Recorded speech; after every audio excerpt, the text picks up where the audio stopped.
नमस्कार दोस्तों। आज हम बात करेंगे भगवद गीता के अध्याय 10 श्लोक 24 की।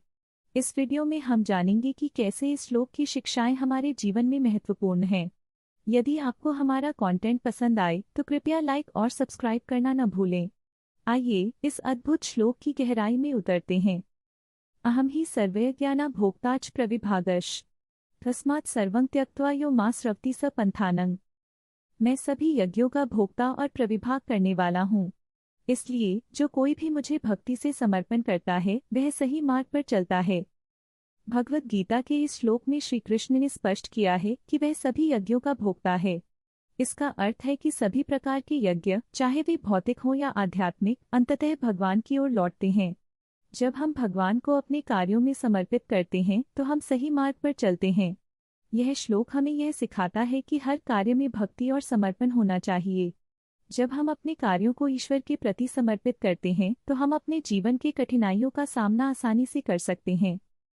एक बार एक छोटे से गांव में रामू नाम का एक किसान अपने खेतों में काम कर रहा था। वह बहुत मेहनती था, लेकिन उसके खेत सूखे पड़े थे। गांव में पानी की बहुत कमी थी।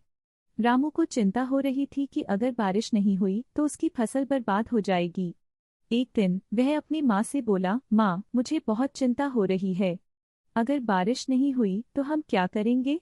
उसकी माँ मुस्कुराते हुए बोली, बेटा, तुम भगवान पर विश्वास रखो, मेहनत करो और अपना कार्य भगवान को समर्पित करो।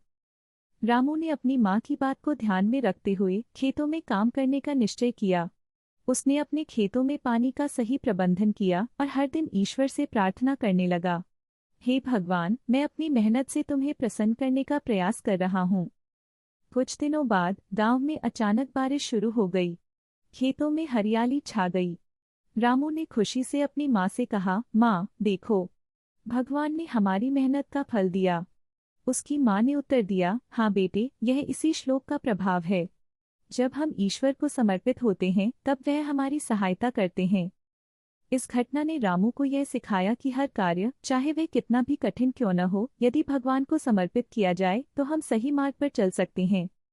तो दोस्तों, इस कहानी से हमें यह सीख मिली कि भक्ति और समर्पण से हम हर चुनौती का सामना कर सकते हैं। अगर आपको यह कहानी पसंद आई तो कृपया लाइक और सब्सक्राइब करें और ऐसे और शानदार वीडियोज के लिए हमारे चैनल को फॉलो करते रहें।